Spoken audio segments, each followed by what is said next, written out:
Good afternoon, greater Philadelphia area. This is Toole Time Real Estate Radio on WWDB 860 AM. I'm Tom Toole. She's Sarah Tymon. We both work at the Tom Toole Sales Group at RE/MAX Mainline, the #1 RE/MAX team in Pennsylvania since 2018. And we are talking about a plethora of real estate topics today. Mortgage rates have jumped up a little bit. Inflation worries are out there. Inventory is growing. We're going to unpack all that first.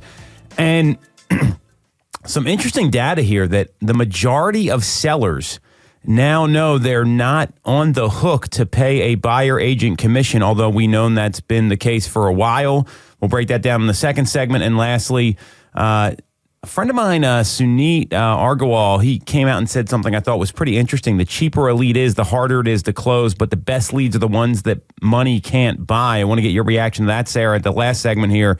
So if you get some value out of this, you like what you hear, make sure to subscribe to the channel, hit the bell for notifications, and if you want to schedule a call with our team and Sarah specifically, you can do that with the link in the comments. So we've seen rates kind of jump up a little bit here. The bond market yesterday, moved up a good bit. We saw rates, they kind of ended the day on a national average of 6.82%, which is the highest we've seen since July. Are you feeling anything odd in the market, Sarah? Like, is this something that's causing hesitation with your clients, or is it just not even on their radar? What's been the reaction so far this week? I know it's only Tuesday, but it's a good place to start. Yeah, so far this week, not too much reaction from my clients specifically, but it does just kind of go to show that you really cannot time the market. Like there was all of this talk from so many different parties saying, rates are coming down, rates, we expect them to continue to drop. You really have to kind of take what they are right now as the scenario and figure out if that can work with you or not, because we don't get to say where they go. If you're buying a home because of the mortgage rate, that's a bad decision, I would argue. And some people have tried to do that, and they think they're going to outsmart the market. And what's interesting about this is this is a really great example of how you can't do that. So you say this all the time on the show. I know we talk about it a lot with our clients. If you look at the explanation on Mortgage News Daily, they came out yesterday. It's a small margin, right? And rates were fairly close to 6 in mid-September. Now they're a little closer to 7. And the jump yesterday was frustrating because it didn't have any explanation. It just kind of happened, right? And that really demonstrates what you're talking about. And it's not the explanations that make bad news more palatable. It's just that sometimes this is what markets do. And there's several theories out there. I mean, we got an election going on, right? Let me mute my follow-up boss number here. That's always a good time when that comes through. So, there's an election going on. And the election is like pretty hot. I mean, we're in Pennsylvania. This is like the state that may decide the whole thing. I mean, if you want to drive around here later, like, good luck. Like, you got Elon Musk in town. You got all sorts of people all over the place here. So there's all these campaign stops, number one. Then you've got, like, the job market's a little uneven.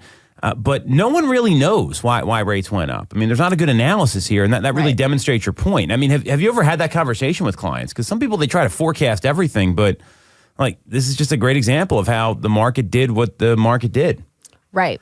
I mean, I've certainly had those conversations with clients, just, where you can't predict it. And there isn't always, it's exactly like you said, like, having an explanation for it doesn't necessarily make it like feel any less of a sting. If you were hoping for that dip and you're not able to lock in where you were hoping to, but not. I guess if there's some type of like reason or explanation, at least you can kind of log it a little bit mentally. When there isn't one, it's just kind of like, well, this is what happens. So it's frustrating. It's frustrating for people that thought rates were going to go down. I mean, there was this whole camp out there, and I thought rates might have been like high fives by the end of the year. I made this prediction here on the Knowledge Brokers podcast.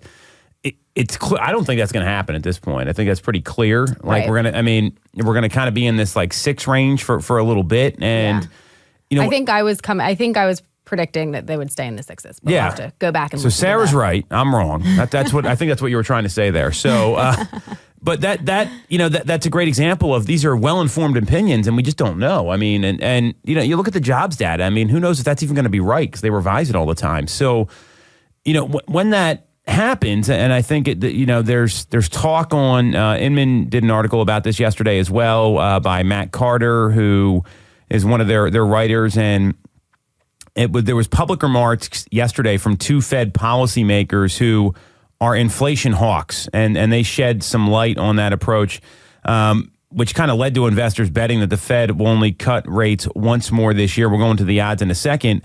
But, I mean, there's these people talk and the market reacts, right? I mean, it was the Federal Reserve Bank president of Minneapolis, Neil Kashkari.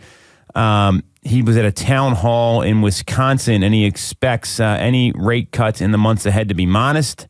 And if the labor market weakens, surprisingly, that would maybe have a different approach there. And these are the people that have the dot plot. So you're familiar with the dot plot, right? Mm-hmm. I'm imagining some of the listeners aren't. And the dot plot is like what they think is going to happen or where the policy should go for all the voting members. So, that this is going to, I think we're going to be in this kind of like bouncing around market, and it can change quickly. I mean, do you see anything changing dramatically between now and the end of the year? I mean, I don't know. It is an election year. I don't know we're 2 weeks out. Yeah, like a week. Yeah, 2 weeks. Yeah, 2 weeks from today. You're right. Yeah. So I'm not, but I don't know how that will I mean, we have the data for years following elections, what that usually does, but for the rest of this year, I'm not quite sure. I think that we're gonna. There may be like a little bit of movement, especially if there is another cut. But I think it'll be minor, and I think it would be great if we ended in like the mid to low sixes. Mm-hmm. Yeah, that would be. I think that would be welcome. I mean, closer to 6 for sure. And so, what's also interesting is that there's a Fed meeting right after the election. Mm-hmm. Like it's in 15 days. So the election's in 14, the Fed meeting's in 15. And right now, there's an 89.6% chance we're going to see a 25 basis point cut. And some folks are saying that may be the last one we see all year, even though we were promised 50. We've heard that before from the Fed. So, that's going to be pretty interesting. And then I think that the last point here you want to keep in mind is that we're still seeing inventory rise, which I think that's the silver lining here. As much as, remember, this time last year, rates were like 8%. Right. So we're still well below that, which is good news. And inventory last week nationally, just to give you some perspective here, we hit a total of, where's the number here? Here we go. So we hit 739,434 homes for sale. That's the peak for the year. And to give some perspective, last year we were at 554,000. So that's a pretty big jump. I mean, we're up almost 200,000 more homes. It's 33% more than last year, still well below 2019, 2018, 2017, but above those pandemic numbers. So, yeah, I don't see that as a bad thing, and that's because we're in more of a normalized market. Is that encouraging to any of the folks you're working with right now with inventory being where it is? Yeah, I mean, I think always having options and, particularly not just, both ways. Inventory that sits is, if they are homes that would potentially work for buyers, it may give you a little bit of opportunity to kind of work some things into the deal. But then on the flip side, like having new properties come to the market is exciting, and it kind of keeps people in the flow of wanting to move forward versus just maybe take that step back for the rest of the year. Yeah, I tend to agree, and I think it's there is opportunity in the market right now. Like I'm seeing some homes sitting on the market, and I'm like, man, this is if I was a buyer and I'm looking for something like this, I'd probably move on that. Have you seen anything like that that's kind of caught your eye? Because I see a number of these that are kind of out there, and it's like, why aren't these selling? But I think there's some uncertainty in the market right now with what's going on with rates and the election and some other things. Yeah, and I mean, I think the best things to do there is kind of bring to your client, hey, this is how many days it's been on the market. Have they done a price adjustment yet? Mm-hmm. Yes or no? What does that mean? How could rerunning the comps, and speaking to that agent if it's one that does make sense for your client to find out, what you can and motivation from the seller. And, if you're not too far apart from it being able to work on both sides, what can you do to bring it, to get it to the table? Part of the challenge with that is, especially if like a buyer sees something, and then there's like this ego thing of like negotiating. I don't think a lot of people like to negotiate. And when you look at the Zillow Consumer Trends Report for agents, they rank the top 3 most valuable services from agents on the purchase side. 58% was helping decide the details of the offer. So pricing, should we make a lower offer? What does that look like? 46%, and this was how often it appeared in the top 3. So 1 out of every 2 times, identifying homes to consider. When you're proactive like that, like even if you've got the e-alert set up or the MLS strip or whatever it is, that's going to go a long way. So have you seen that help you with some clients in the past? I mean, I think of someone, we just put them into the home and they had kind of passed on it earlier, but has that ever been something like, wow, I wouldn't have even looked at this home if you didn't tell me about it? Yeah, absolutely. And yeah, kind of like circling back to properties that maybe were skipped over previously for, whatever reason. And just kind of giving, current data on, like, let's say it was like a price thing with one of the ones that were passed on. Like, well, it's still there. Let's try again. I think just bringing specific properties to people is appreciated versus just getting everything in a bulk e-alert, even if it's a property that was in the e-alert. Yes. Say that again. I think that's really important. Like just the personalized message, right? Right. So so even if it's a property that was in that e-alert, it shows that you're filtering through. Because what I also always tell my clients is if you over filter, there could be good properties that slip through. So certainly there are going to be some that show up in this search that I know are not for you. But I'll be going through on the side, and if I see ones that kind of jump out at me, I'll be bringing that to you specifically, and then following through and doing that. Well, I think that's really smart because people don't want to ever feel like consumers are okay with automation in some ways. But the flip side is you're not doing anything for me, Sarah. You're just opening doors. Now, this doesn't happen to you, but this is like people say that because that's how they feel. And when you take the effort to comb through and say, hey, like this and this might be a good fit for you. This might the personalized touches that they go such a long way. And you look at what else people are looking for. I mean, it's 56% organized and submitting paperwork. That means knowing how to like negotiate with the contracts and what the terms say. This is what people want, and you've really got to pay attention to the data because if you're just making things up rather than following, like, hey, this is what consumers want, I want to give it to them. That's going to help guide them in an uncertain time. So let's do some predictions here. We didn't prepare for this at all, so Get ready. Love the enthusiasm. So we're here after the Fed meeting. Forget the election because whoever's going to win, I mean, that's like a coin flip at this point. Let's assume the Fed drops rates by 25 basis points. Do you think we're going to see rates come down at all? Is this a temporary thing, or are we going to be kind of lingering in the high sixes versus like the low to mid sixes?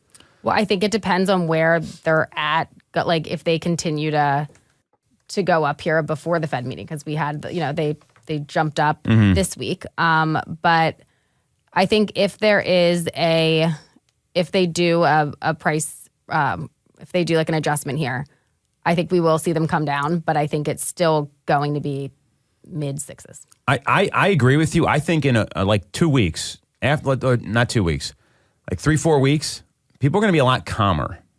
Not because of who wins or loses this election, but just because it's over. Yes, and I think that's valuable insight here. That this is what always happens during elections. I've been through a number of these things, and people from both sides of the aisle have won. I've been selling real estate a long time.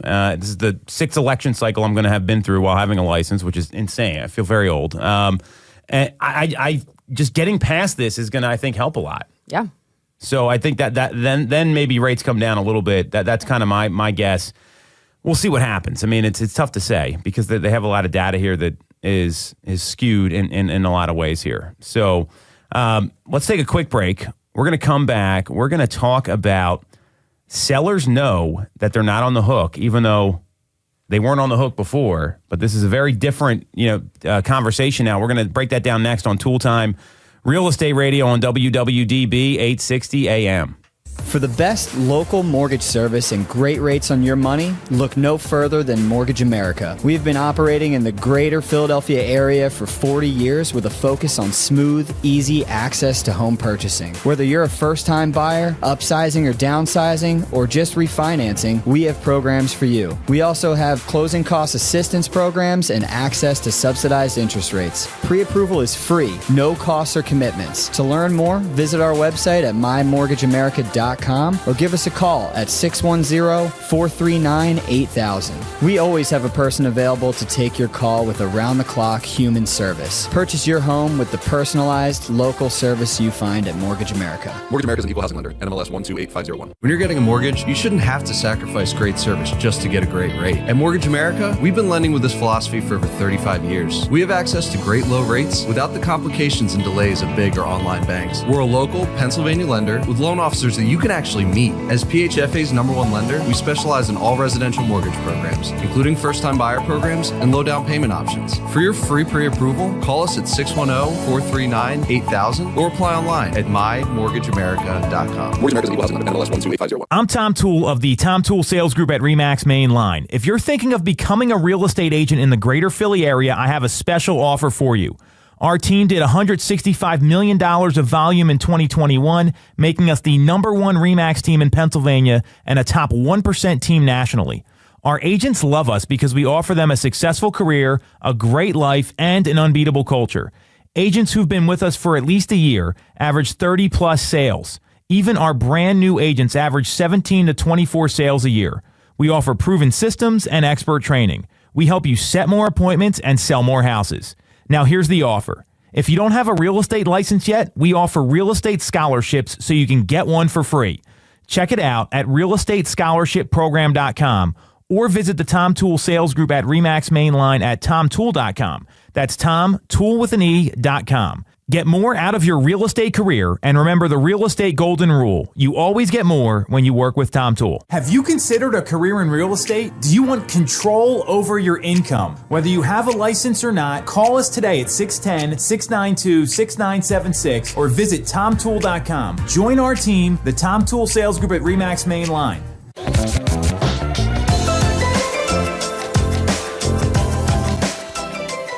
Welcome back to Toole Time Real Estate Radio on WWDB 860 AM.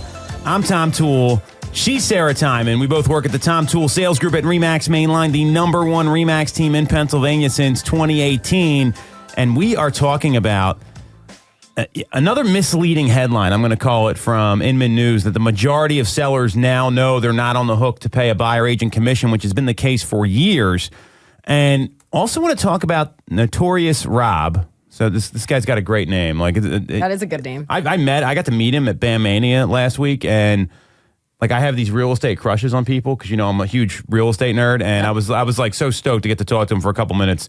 Unfortunately, I had to leave before he got to talk, but that's okay. So we're going to talk about that as well as this Suneet Agarwal quote about the cheaper a lead is, the harder it is to close. I find that very interesting. So if you get some value out of this, you like what you hear, make sure to subscribe to the channel, hit the bell for notifications. And if you want to schedule a call with our team, and Sarah specifically, you can do that with the link in the comments. So this article from Inman, obviously we all know about the NAR lawsuit, and the DOJ is pushing for decoupling of commissions. Commissions aren't, or compensation's not listed on the MLS anymore. So there was a poll that came out, and this was, these polls are always very interesting because it tells you what's actually going on. Mm-hmm. More than 81% of active home buyers surveyed in early October said they failed to negotiate a lower fee with their agent or did not attempt to negotiate. And more than 89% of sellers said they are not taking a firm stance against covering buyers' commission, although many said they were withholding the fee as a starting point with negotiations. So there's really like three options. I just want to break this down for everybody here. There's the option to offer compensation out, which we've seen the vast majority of people are doing. Then there's the option to say, hey, we're willing to pay a commission, put it in the offer. Yeah. Like, let's see what happens. And the third is we're not paying it, and the buyer's got to pay it. Yeah. I was shocked to see 89% said they're not taking a firm stance against covering the buyer's commission. And we just haven't seen that here. Right. And are you seeing that happen often at all? I mean, what's been Wait, so 89% are not taking it. They're going with like option 2 or 3. Okay. So they're saying, hey, we'll pay a commission, but we're not going to pay tell you a how much. compensation, put it in the offer. Right. So for every 10 homes you show, Sarah, how often are you running into like some ambiguity about what's being offered as compensation? Maybe 2. Okay.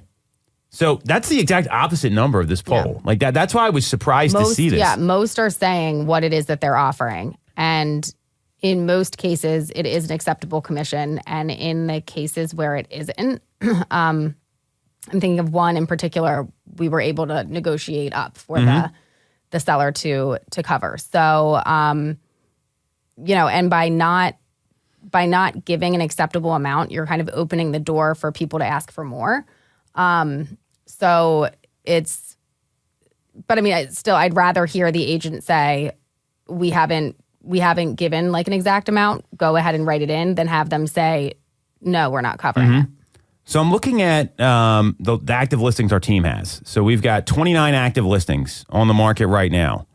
Only one of them was there any ambiguity about what's being offered out by the seller. Right. So that's a decent sample size as well. So I was really shocked to see that number. That was surprising to me. And I think there's some predictions here Rob has that we'll get into. Some of the other people in this survey, so the share of agent respondents, they said they believe it's too early to say what effect the August deadline has had on compensation, declined from 37% in late August to 26% in September, and that there's 35% of people saying that they're not yet seeing any reduction in compensation. It went from 35 to 45%. So it was 35 in August, now 45 in September. So that number's rising a little bit. And 3 in 10 of the agent respondents said they have observed a reduction in compensation as a percentage of the purchase price, which was about the same as the month before. So I was kind of surprised that happened. So, I mean, what's your experience been in the living rooms with people? Because it's really the seller that's making the decision here more than anything else. Yeah. So, I mean, as we are getting a little bit further away from that August 17th date, there are now sales that are closing. And once that happens on the MLS, you can see what was offered. So right after. No. So the only ones you can see are the ones that were listed before August 17th. Oh, once it settles, it still doesn't. Unless they offered a concession. Okay. So that's where it gets hairy, because we had a situation. I mean, you had the seller wouldn't pay, but they wanted to give a concession, which is like 6 of one, half dozen of the other. Right. And it got a little silly, but your client didn't really care, right? Right. I mean, I think what would make the most sense to me to do in those situations would be like, hey, Mr. Seller, as we're going through, you look at the coming soon and active listings, the pending, the closed. If you were to go to the market today, your direct competition are the ones that we pulled as comps here for what is active. Why don't I reach out to the agent and find out what they're offering? Because you don't want to, if the other comparable homes to yours are offering a certain amount, or they're opening the door for whatever, like it might be good for you to be aware of what they're offering, because you don't want to put yourself at a disadvantage. I agree with that. I mean, it all depends on your buyer, right? I think that's where this gets a little hairy. So, because we've seen with the listings we've sold that, the one seller I mentioned on there, and we've had a couple where they said, hey, we're open-minded to offering compensation. Just put it in the offer. Both those homes sold that were listed that way. So not really an issue there. Now, those sellers also priced their home right. And they were marketable properties. I mean, it wasn't they were smart in other ways that got interest. And both those homes sold. Now, in one case, the buyer paid the compensation of the buyer agent directly. The whole thing. In the other case, the seller paid it, and it was just what they had asked for. So we're seeing those one-off examples here.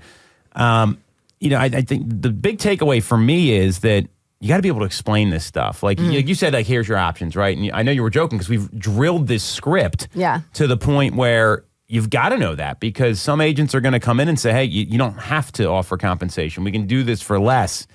And that's like a race to the bottom with agents that you're going to it's no different than like a discount broker. Well, and it's not doing a service to your client by just telling them like, oh yeah, absolutely, don't offer one, and just to get it signed. Well, that's exactly what they're trying to do, and that's a bad agent in my view. And discount brokers don't have great reputations for selling properties. I actually appreciate them in the market because I listed so many of their expired listings when they couldn't sell. Yeah. So I agree with you. And what any good advisor does, they give options, right? Right. So, and looking at this data here from this survey, tell me what this says to you. So, specifically on the seller side, so that there was. Let me go to the right data here. Here we go. So, in a nationwide poll of active home buyers in early October, fewer than 5% of active shoppers who are listing their current home for sale said they were not aware they could decline to cover buyer side commission or compensation. So it sounds like most are aware that they can decline it, but most are still offering it. Yeah. So, I mean, what does that tell you? Like, you're going into a listing, that now, let's say there's a 95% awareness, right? What does that tell you about your listing presentation in terms of what you need to know walking in the door? I guess asking them some qualifying questions before you get out there. Like, are you aware of the changes? Have you thought about this at all? But then, always assume that you are talking to the 5% that aren't aware, I guess, so that you're always giving the information, and you could, start it off with letting them know, like, hey, sorry if I'm repeating something that you already know here, but I want to break down your options for you and kind of give you the scenario. Well, you're well trained, so great job, right? I mean, look, we go on a lot of appointments together, to be very clear, and I think you want to assume they know nothing, and you've got to know everything. Right. And if you're not ready to have that conversation, like when it comes up, so hey, what about the fee, right? If my view is that step one as an agent, you want to earn trust and be responsive. That's actually what the Zillow Consumer Trends Report says. That's what people really care about, is results and timing the sale and those sort of things. So you don't want to lead with the fee. That's what's worked well for me and our team for 20 some years. If you don't know how to break this down, like the options you talked about, you're going to lose some listings. Like it's going to happen. So, and the flip side is there's a lot of agents that have horrible explanations when it comes to this stuff. And if you look at just the buyer side, there 31% of active home buyers said they were unaware they could negotiate the fee with the buyer's agent. Now, and so, it's very interesting how this is, the sellers seem to be the ones that are more informed, but the sellers are the ones that were usually paying this anyway. So that probably makes a lot of sense. And if you don't know what to say, you're going to be in trouble. I don't know where else to go with this here. I think that's the clear takeaway for me looking at this survey. Right. And I think you're right. You don't want to lead with that as you're discussing, the whole plan and how things go. But when it comes up, I think it doesn't look good if you just kind of shy away from it. You want to, be prepped to have those conversations and explain the facts. What I love when you get an objection like that, a lot of people get nervous, right? And we talked about this at BAM Mania, because objections are just questions about doing business. They're a good thing. It means they're thinking about it. Right. I love when people say, hey, Sarah, I'm so glad you brought that up. It's just like, hey, thank you. Thank you for bringing that up. Because when you acknowledge it, it takes all the pressure out of the room instead of freezing up. And you ever see someone get nervous when they get asked a question? That's not a good look when you're trying to instill confidence. So you want to practice this stuff and have the scripts down cold. So we're in agreement there. I want to shift gears to Rob Hahn. So the notorious ROB, I love, and if you see the guy, does that look like someone that would say, hey, my name's Notorious ROB? Probably not. No. Very well dressed. He's looks like he shops in my wardrobe, same sort of stuff. So he did a kind of a fireside chat, if you will, at BAM Mania. And I was super bummed I missed this. They had a great lineup of guests there in the afternoon. And what they talk about with Rob, and he's got his Substack blog and a podcast, Industry Relations. So he talked about a couple things. I want to start with the MLS before we get into the Clear Cooperation stuff. And what he said was that if Clear Cooperation's on its way out, what does that mean for the MLS? And he's clear the MLS is going to change, but not right away. And the next 2 to 3 years, we're probably not going to see anything major either. But in 10 years, it's going to be a lot different. Because one, there's 525 MLSs in the country right now. Can you believe that number? Wow, that's a lot. You think there'd be 50. Right. Or maybe like regional, like, I mean, maybe even less, because our MLS covers a lot of areas. And he says there's going to be between 3 and 30. And he suggests they're going to consolidate the same way, which I get. But he asks the question, what do agents really need the MLS for? And there was a survey done. It said 55% of agents saying their MLS will be much less or somewhat less valuable without the offer of compensation anymore. And, you know, he talks about, like, if you're an agent, what do you lose by leaving the MLS other than it being the central database? So, like, what do you think about that?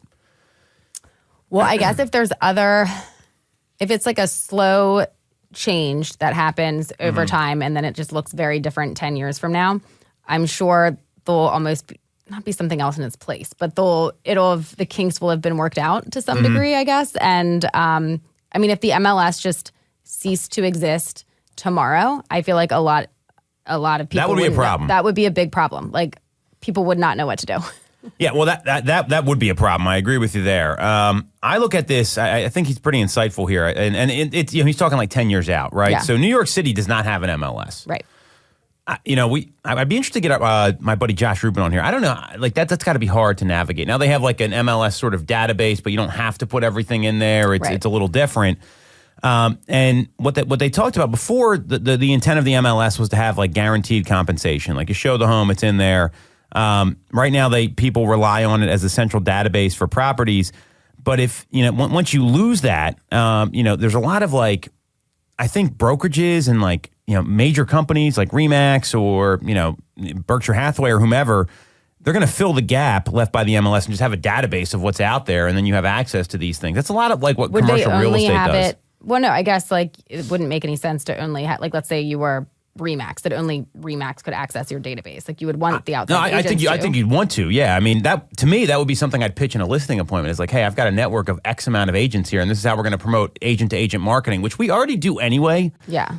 I mean, that's actually something that's in our listing presentation. Most agents, they just put it on the MLS and they let the MLS do all the work. Right. So I would imagine that, seeing that it's not going to happen overnight, but there probably could be some other database that's developed. And it's just going to be a lot different than what we're used to. It's not, right. And that's where it's going to be important to be in the know about what's going on in the marketplace. So, right, because like the last thing you want is your clients telling you about properties that you're not aware of. That's not a good place to be in. It's not good.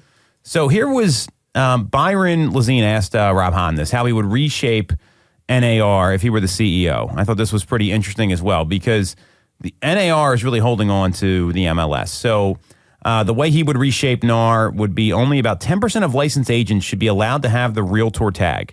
NAR becomes powerful if a small minority of licenses have it. This is something you should aspire to, not just something you get by passing an exam. That's what NAR used to be. It needs to get back to all of that. It really needs to get back to advocacy, the vision of the Code of Ethics. If you read the preamble to the Code of Ethics, it tells you the whole point of being a realtor is that this is not just a business, this is a calling. It takes patriotic duty, civic responsibility. I actually believe all that. I think the consumer deserves a lot better than they normally get. And so I like that answer. And then there's, it's just, I just don't, the MLS is going to change because that it's not, I don't see it lasting. I mean, you already saw Park City saying that we're not following the rules. Right. We've got another one got bought by a private company in Colorado. So there's a lot of this stuff happening right now. So I found this pretty interesting. Yeah, no, I mean, I would agree. Like, I think that sounds smart to rather it be like, hey, everybody has to do this. No, not only does everybody not have to do it, not everyone can do it. Like, you have to have certain standards, or you have to be like invited into it, or like you have to prove yourself first and not just, off the bat be able to call yourself a realtor. Yeah. Well, and I think that's the problem. I mean, you go sit in a class and you pass an exam, and then you know how many agents, like, there's people that quit in like the first week. Yeah. Like they just don't get it, and they spend all this money rather than, being, believing in something better. Because those are the people that are there to make a quick dollar or think they can do it part-time. I mean, I don't know. Would you go to like a part-time doctor? I certainly wouldn't. Right. Like, oh, hey, I'm your part-time attorney, and you're in a lot of trouble, but I'm going to be working at the bar tonight. Yeah. But I'll call you tomorrow. Like, right. I just don't get it. So, I mean, what do you think is going to happen here in 10 years? What's your vision of this? I mean, I think there certainly will be changes. There will be revisions to the changes. There will be, one step forward, two steps back, and like over the course of the upcoming years. But I don't know exactly what it will look like, but I can't see it looking the same and us still having the same conversations that we're having right now, 10 years from now, without any changes taking place. I agree with you. And one of the things he talked about, and this is only like 20 minutes, by the way, there's a lot to digest. So he had a real problem with NAR having no position on housing affordability, which I think is probably the biggest crisis that we're seeing right now. And like saying things like we need to build more houses. Well, like, of course, like, thank you for, Captain Obvious. Like, I'm aware of that. Or we need cheaper mortgage rates. It's like, great. Anyone could have said that. Yeah. It doesn't help, Gen Z or millennials who can't afford to buy housing. And if they're not able to do more than that, or they're unwilling or unable to get back to the like advocacy and ethics enforcement, I think agents are going to start to say, like, what am I paying this money for? I think that's, knowing that the average agent makes like $35,000 a year, $700, $1,000 a year, that's a lot of money. It's a lot of money anyway. Yeah. But especially when that's, that significant portion of your income. Sure. So the other thing that came up was he didn't think it was in the agent's advantage to offer out compensation in the MLS. What do you think about that? I found that pretty fascinating. You mean the way that it was before? So here's the question. So specifically asking to share his position on offering buyer broker compensation off the MLS. And the response was that, competitively speaking, he didn't know that could work to an agent's advantage. But we're also in the early days of this, and probably too soon to tell exactly what the majority of agents will land on this issue, because there's very like two polarizing positions on this. Right.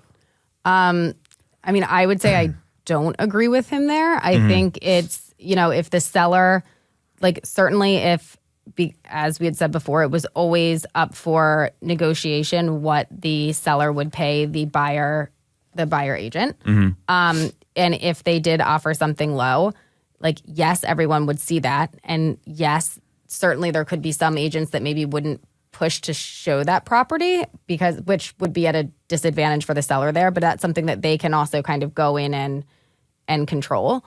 And it's something you're going to find out anyway, like when you make those calls before going into the showing. So I feel as though it being on the MLS was helpful and beneficial. I tend to agree with you there. Now, the flip side of this, though, Byron had an interesting comment. I kind of want to end with this. I think this is very interesting. He said that, the main thing what agents should be doing is to represent their client's best interest. Totally agree with that. So no matter what either side says at the beginning regarding commissions and compensation, it's always going to be subject to negotiation. And the industry has been like that for a while. I don't want people to think this is like something new, because how many times have you had to negotiate your fee to get a deal done? Yeah. I mean, hundreds, like thousands probably for me. So Byron said something pretty fascinating, that he said everything in this industry is marketing your position. The listing price is irrelevant. I mean, because you see these homes, they sell hundreds of thousands of dollars above the asking price. Yep. As is language is irrelevant. I could not agree with that more. People put informational purposes only. Like, they're just making things up. Right. We've now come to figure out that everything means nothing, and it all needs to be negotiated to make these deals move ahead. I thought that was very insightful, because how many times you've seen like, oh, we're buying this as is, but now we're going to negotiate. Well, that doesn't. It already says that. The contract already reads that way, and most people don't read the contract. So I thought that was very insightful. The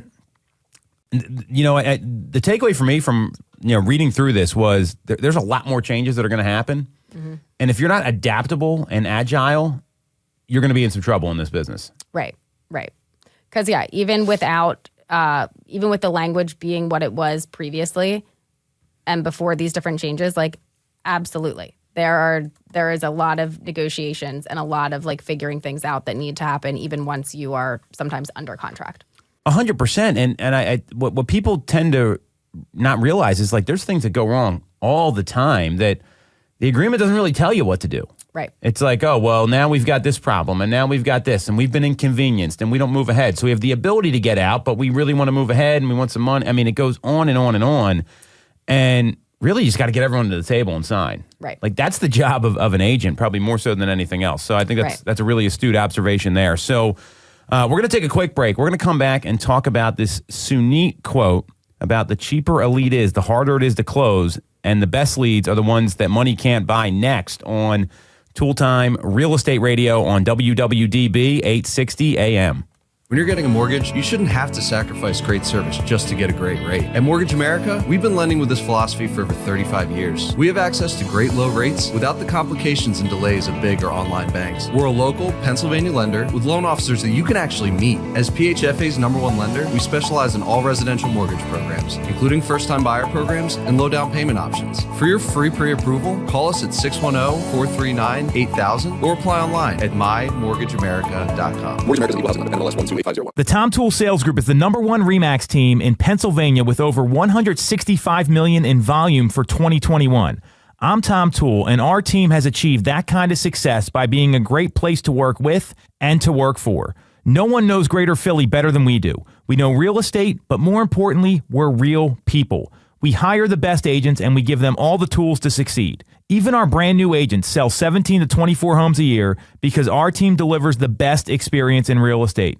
Teams deliver a better experience than individuals, and we're a top 1% real estate team in the country. We call it AAA service. We're your advocate, ally, and advisor. Because this isn't a transaction to us. It's a relationship. If you're buying or selling a home, call the Tom Toole Sales Group at RE/MAX main line at 610-692-6976 or visit tomtoole.com. That's tomtoole.com. Sell your home for more, and remember the real estate golden rule.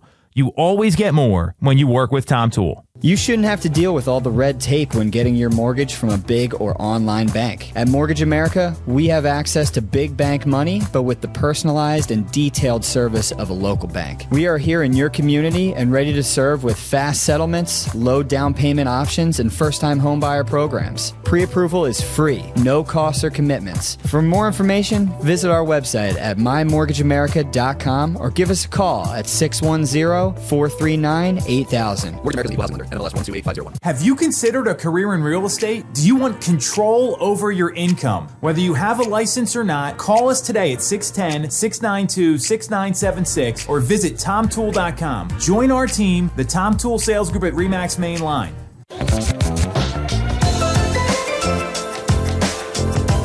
All right. Welcome back to Toole Time Real Estate Radio on WWDB 860 AM. I'm Tom Toole. She's Sarah Tymon. We both work at the Tom Toole Sales Group at RE/MAX main line. And we're going to be talking about this quote from Suneet Agarwal. So I've met Suneet once or twice at like Realtor.com and Zillow events. And he runs a pretty large team out in California. And I follow him on social, and I saw this, Sarah, and I just wanted to get your take on this. So he came out and posted something. The cheaper a lead is, the harder it is to close. And the best leads are the ones money can't buy. So give me your reaction to this, because I think everyone always talks about like leads and where they're sourcing clients from. And I found this very interesting, but I want to get your reaction first. Yes, I guess by the leads that money can't buy, do they mean ones that like you've either are from your sphere or ones that you've like put sweat equity into getting? Or... Well, I think there's that for sure. I mean, I've listed homes just by calling them, right? So you couldn't have bought that lead. It was just one that we pursued. I think Sphere's another one there. Yeah. That would be, but it's your reaction, not mine. Yeah. So my thought is, if it is like, especially if this is talking about like buying leads, like, yeah, I would agree with that. Like, you don't know how many other people, even if they say like, oh, you're the only agent in this zip code that's getting these leads. Like, I've had so many phone calls from companies that do this, and they can't tell you the basic metrics on like how far into the process are the leads that you're getting, and what's the average time between having a conversation and that like an appointment, and just all of any question that you ask, it's kind of like jumble-ish answers. Mm-hmm. And yeah, they have no loyalty. They're probably getting calls from a lot of other people as well. Mm-hmm. So So I agree with you. And I mean, there's different types of leads too. You got like top of funnel, middle of funnel, bottom of funnel. So the ones you can't buy, like relationship based, like I mean, those are, I think of a lot of people that you've sold homes to, I've sold homes to, that it was because of the relationship. Like that was sweat equity, if you will. That's time, that's trust. You can't buy that. But you also got to put yourself out there that you are the trusted person, which a lot of agents, they don't want to feel salesy. They don't want to tell their friends or their family members they're selling real estate. Then there's also the ones you go out and just kind of like get yourself. Like, oh, this person's so aggressive. How can I not hire you? Right. And I've certainly had a couple of those. I also look at the leads that are a little more expensive, right? Like a Zillow Flex lead. Everyone, talks about Zillow Flex and they don't like how much it costs. Well, they're pretty qualified leads. Like they do close at a predictable rate. So, but then there's like, I'm going to generate leads on Facebook, right? Or all these companies. I mean, I can't imagine some of the companies that have called you. I mean, the list just goes on and on. Like, oh, it's only 5 cents a lead, or it's a couple cents a click, but they're cheap for a reason. And I'm a big believer you get what you pay for. So I thought that was pretty insightful. And Homes.com is another great one. Like they come out, they don't have any data, and they're pitching everybody about this. So I think what he's talking about here is pretty relevant. And it's like a great lead to get is like a referral from another agent out of market. Like, and there's fees attached to that. There's no set referral fee, but it's a percentage. I like those because those people are pretty loyal. Yeah, absolutely. Right. So I think this was very insightful, that what he talked about there. But it also, I think there's a portion of this where you look at this like, all right, so the best leads are the ones money can't buy. So what are you doing to generate business is probably the better question. So how did you like take this? Like if this was like a real estate coach or a trainer or a mentor or whatever, and they said this to you, what would you internalize and do with that information? Let's just say like, hey, this is a fact you need to be aware of. Now come up with your business plan for the next year. Yeah. I mean, I think it would steer me away from doing the quick, like cheap, pay for lead sources. It would make you want to vet what it is that if you are going to be like smart purchasing or like sourcing leads from somewhere. And, kind of taking that extra step when you do it's really easy for a successful transaction to go through and then to not either follow up with them again or to not ask that simple question, but for whatever reason, and I've sometimes struggled with it as well, or like forgotten to do it, but like, and who else do you know? Like, who else can I help? Great question. So I guess kind of taking the transactions that you've worked through successfully and, finding out who else they know that they would feel comfortable connecting you with. So, maybe like working the leads that you've got a little bit more. Well, you think about that. If they already met you, like it's a little easier to convert those people. So, and it's there's plenty of money in the database. I think that's what people always forget. They're always looking for something like new and shiny. The new shiny stuff usually doesn't pan out. Like real estate is a very boring business because it's like, all right, these couple of things work, and like how often does something new? Like we test a bunch of stuff.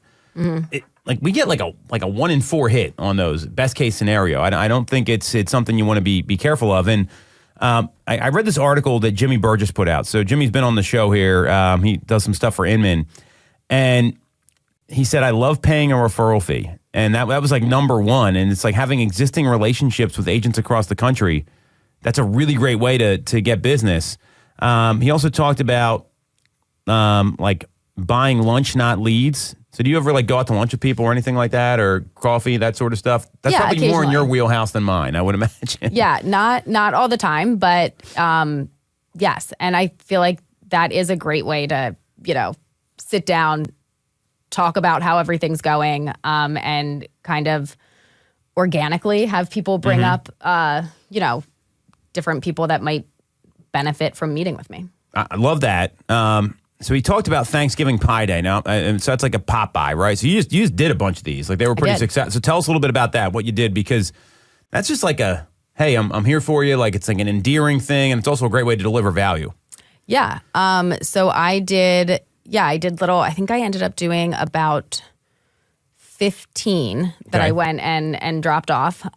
So not everybody did I get to like. Everybody wasn't always home. So, and I couldn't pre-plan way too much. I had to kind of juggle that into my schedule. So, I would, at the beginning of the day, kind of look at my schedule. I had a list of who all I definitely wanted to stop by and say hello to. And then I would text while I was on my way there just to make sure, they weren't out of town for, like a week or something where then there's going to be something sitting on their door. And everyone that I went to that they were home, it was great. Great to have like a catch-up conversation. And then for everyone who wasn't, every single person got back to me and said thank you. So it was a great way to just kind of like reconnect in a hey, how's everything going type of way. But you can't buy that sort of interaction. Like that's like a very genuine thing. You made the dog treats with your daughter, right? Like for some of them. I mean, there's a lot of things to unpack there that I think are really helpful. And anything you can do there that's going to build a relationship is going to, and you can't buy that, right?